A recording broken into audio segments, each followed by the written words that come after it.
Welcome to part 5 and hopefully the final part of this series. We're going to start off by looking at the head and the tail and then go through the whole body together and make sure everything's working nicely, and then add a small polish pass to the fingers and the toes, maybe look at the chest and body one more time as well. Yep, so let's get started. Okay, here we are in Maya. I just recorded this entire thing and now we'll do it all over again because I didn't actually hit record. So, no problem, let's get started. So basically we're going to just quickly go through the shoulders again. Now I did very minimal work after the last part. Basically I cleaned up the tangent handles of each of these curves. So that was the issue that was causing my pop actually, was that all these tangents here before, they weren't smooth. They were either a default like this, which is very subtle, it will cause a pop. So make sure they really are actually smoothed out and make sort of sense. And make sure you go through the ball tilt as well. So the ball tilt has these issues. So you go through all your controllers and make sure that everything is really smooth. So that's going to cause issues with the shoulder. The shoulder curve itself, I kind of have like this, and it's pretty smooth. I mean, I could probably work on this a little bit, but overall, if I play this back now, the pop is kind of gone, right? There's no pop in these shoulders. So I would maybe go through each of your shoulder tangents and your foot tangents, making sure everything is perfect.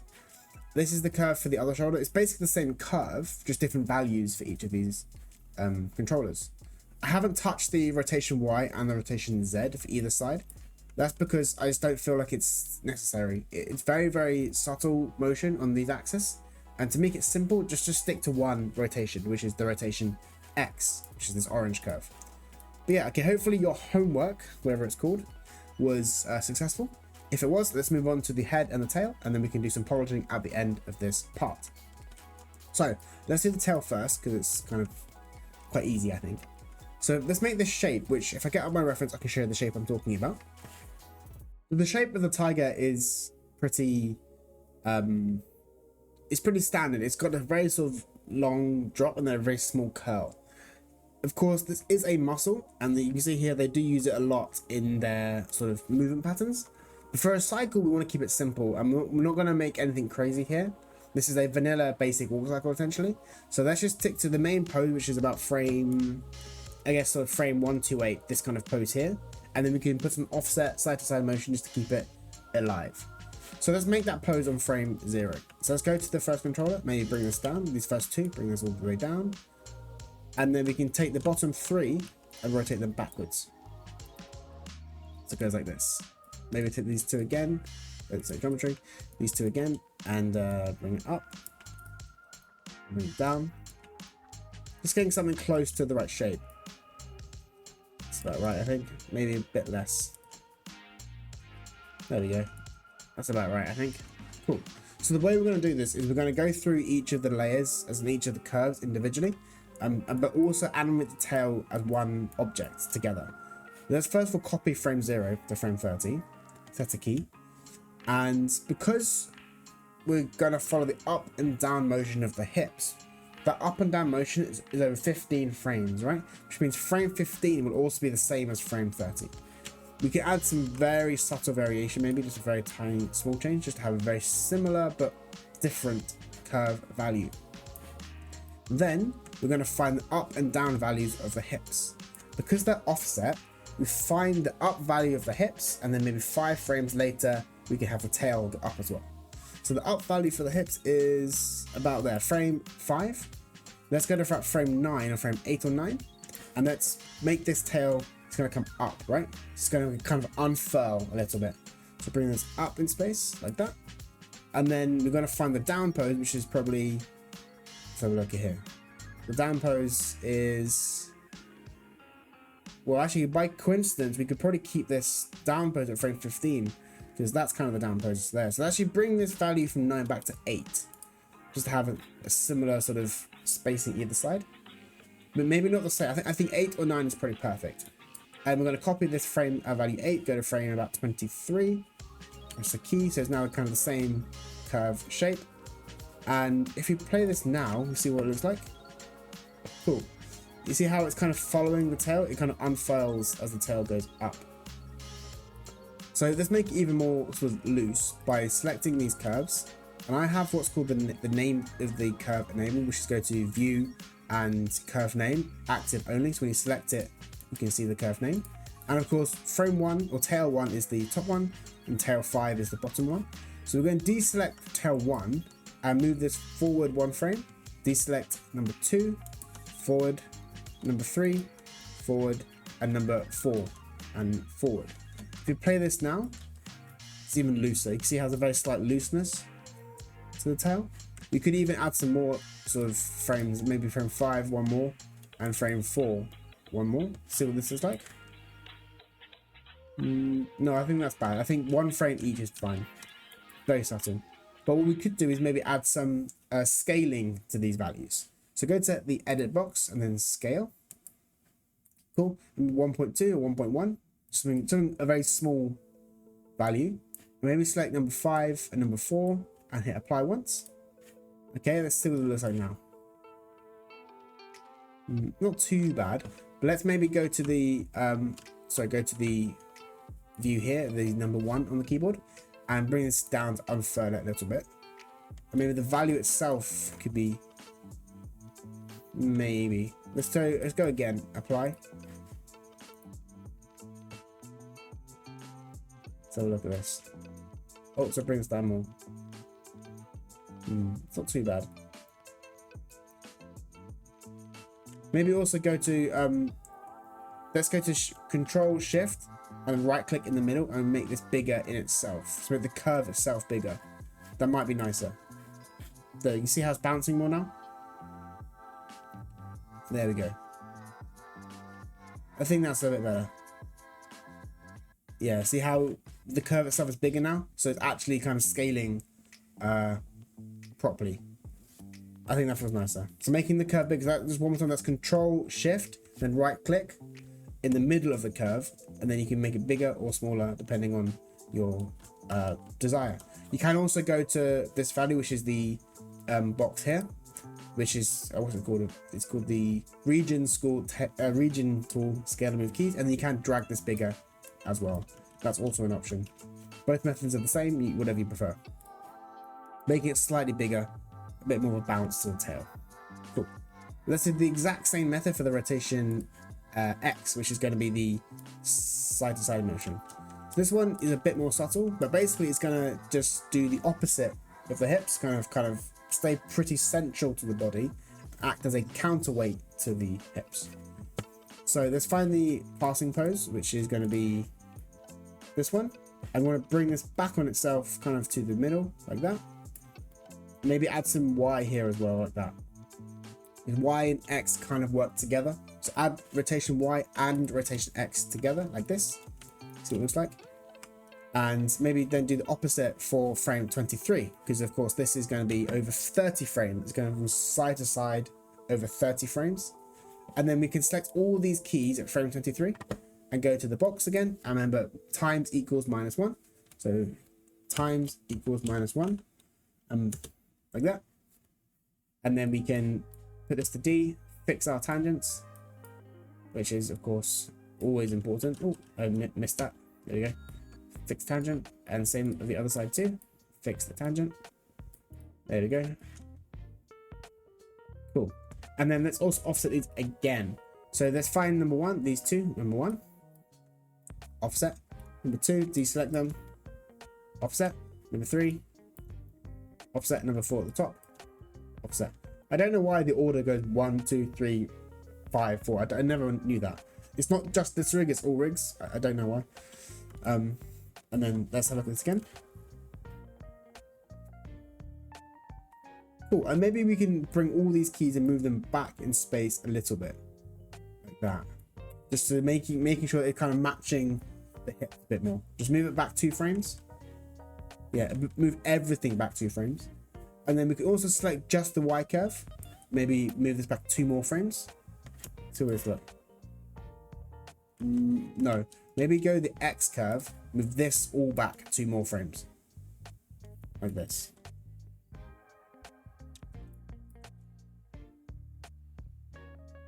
Maybe it's okay. Yeah, just basically making variation is what we're doing here.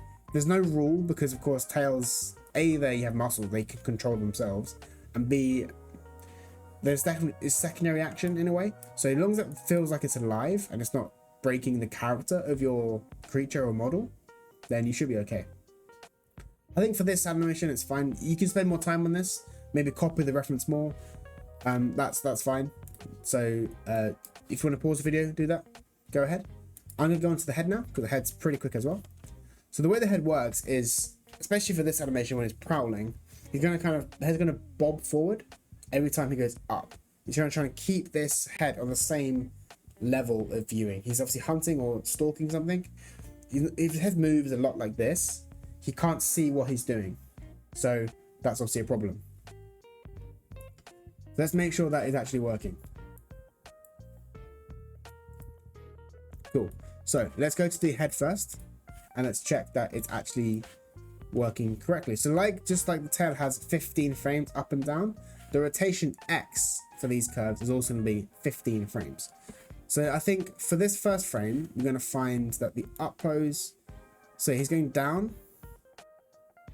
Yeah, so he's gonna, as the hips come down, he's gonna rotate backwards a little bit, and then as it comes down up, he's gonna come forward a little bit like this. Let's have a, yeah, let's go to the graph editor and maybe copy and paste this just so we can see it a bit more. Maybe this is a bit too big. Maybe bring this down slightly first, like that. So it's best to make it bigger, and then we can make it smaller later. Cool, that's all for this.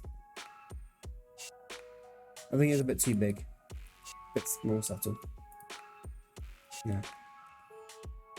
Maybe this curve is a bit too offset, so maybe bring this over in space a bit more to look a bit more even.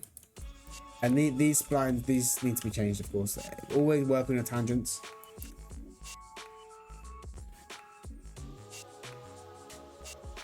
Cool. So you see how that basically with this motion here, as the hips come down, so the chest comes down. See how it's basically I've made this really big so you can see what's going on. Really big. See how it's kind of, as it's coming down, it's kind of dragging that small little, I guess that's more circles making. That's what we want to kind of capture. Cool. And then the way to make the hips work with, so the head work with the chest, is kind of do the opposite, but kind of keep it in the same space. So basically what we can do is, as it's coming down again, we can extend this. So the chest is coming down, right? It's coming down. So maybe at frame 4, we can actually bring this back up a bit as well. And then same, but frame 10, we can bring this down as well. Let's see what this is like. Okay, I think it's a bit too big. Let's copy and paste it to start off with, because I always want to see it together. Do that. I fixed the tangents. Again, there are scripts to do this for you, which I would recommend getting, because it's very frustrating to do this every single time you make a new curve. Okay, but let's now drag this back in space. So the curve is correct, but the timing is wrong. Okay, that's still wrong. So you've got to basically find which looks best, basically. Maybe go forward this way. Cool. Okay, let's also offset this one by one. So frame 1, we're going to bring back in time is faster, and frame 2 will leave the same, and then frame 3 will go forward. Just offset by 1 frame. Let's see what this looks like now. I think actually the movement is fine. It's just the scale. Let's go back to the scaling button, or I'm going to use my script for this and scale it down a little bit. Let's have a look at this now. Cool. And then I want to bring this down in space. So I want to make this more of a prowling pose to bring the whole thing down. So look. Cool. Okay, so the rotation X is done. So basically the same as the tail, we found the ups and the downs. We then offset the neck just by 1 frame, and then we just moved it in time and scaled it to find the right motion for the head, which is that little sort of circle up and down. That's a weird action I'm doing, but hopefully that makes sense. So the same thing applies to the rotation Y and Z, but it's even easier, because like I said, it's just basically frame 0 and frame 15 and frame 30. So we want to find, I'm going to get rid of the reference now. Let's go and find our front view to see what's going on. like this. So basically there's a grid here, right? You see the grid, which is this line here. You can't see it. Let's show it. Viewport. Oh, you can see it. Oh, you can't see it. Oh, there you go. Yeah, it's working. This grid here, right? So this grid, which is going from here up this line, you want to basically keep the nose in that central line. So we can use the rotation Z, and we can go just rotate it back a little bit like that, and then drag that key to frame 30, go to frame 15, and we can then basically take, what's this value? It's minus 3.2. Let's put this to 3, plus 3. And that should happen to all the curves together, by the way. Don't do it just for one, all the curves together. Then now, you see how it's kept in the center? Cool. And then, cool. And we can offset this again by taking, okay, frame. So frame 1, go backwards in time. Frame 3, go forwards in time, and then leave 2 at the same. Cool. And then at the same timing, we go to rotation Y, just like the tail. You can rotate this a little bit towards the side it's coming from. So it's gonna go basically towards the center a little bit. That's the wrong way.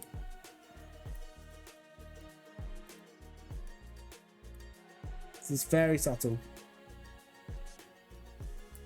Like that. And then the same again, that was that a value of minus 3. With this plus 3. Same this one as well. Plus 3. This might be too big, by the way. Let's test this out. Cool, I think it's not too bad.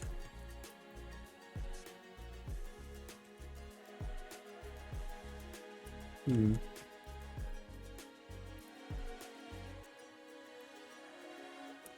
let's look at this one as well. Yeah, I think the bottom one can be softer. So let's go to the bottom controller.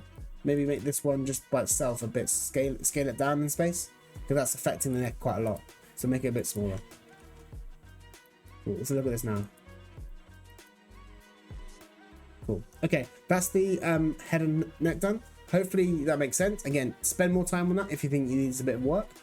I'm going to show you the curve quickly. If I just make a curve for the head, so I'm tracking the neck right now with a motion trail. Again, I'm just showing you from the front view this sort of figure of 8 arc I have, which I could probably polish this more by maybe here. What's causing that? It's probably either the chest, or it's probably the chest, or maybe it's this controller here. But anyway, basically you want to make this sort of bring this out a bit more. But yeah, you can see how this kind of figure of 8 motion is happening in the neck and the head. That's what you want to work towards with your neck and your head. I can spend more time polishing this, which I'll do in a second, and working out where this is coming from. It's probably going to be in the chest, as I said. So this is going to be the side to side. So in here. So there we go. It is the chest, isn't it? So this curve here, this rotation Y. What's the reason? So this is a value of minus 8. This is a value of 6. So that's probably one reason why. Yeah, okay, I think that's pretty about right, really. I mean, there's so many reasons for this. One being, of course, tangents aren't fixed. You've got to go in and fix the tangents. This is a polished thing, though. But yeah, so basically, my point here is the curve you're looking for in the motion trail is this kind of figure of 8 curve. That's what you want to see in the neck and the head. And that also applies to the nose as well. So you can use your visualize motion trail to check that and work on each individual curve separately to work out where the issue is coming from. And with that sort of point, I think we should move on to polish. So that is my first point actually with polishing, is maybe use motion trails, check the chest again with the ups and downs, check the spacing of the curves. So if I check this curve, for example, again, I can see here that this one actually feels okay. This is like a perfect figure of 8. You see this shape here? This is kind of the shape you're going for. So I know that in any issues in the head are happening in the neck, because the chest is perfect. So that means that the issue is in the head, not in the chest. Same for the hips. If I check the hips as well. So this hip, okay, that seems pretty good to me. It's symmetrical. That's what we're looking for. But maybe we could work on some of these sort of arcs. This could be maybe a bit faster up in space. So check these 3 curves. Bring it up a little bit, maybe. And there you go. That feels a bit smoother now. But yeah, that's the kind of the process of polishing the body. But polishing the feet is different. So let's show you how to polish the feet. This is kind of the last big tip, and then I'm gonna kind of call the series done. So the feet have a few things we can check. Firstly, we're gonna just look at these generally, see how it looks. Okay, I think the feet are okay, except these back feet, they're kind of stomping too much. So I'm gonna go into the graph editor, find my translation Y, which is here. And I think, yeah, you can see this is maybe too much. I did fix this, as in I did do this intentionally. But if I look at my reference again, if I show you again.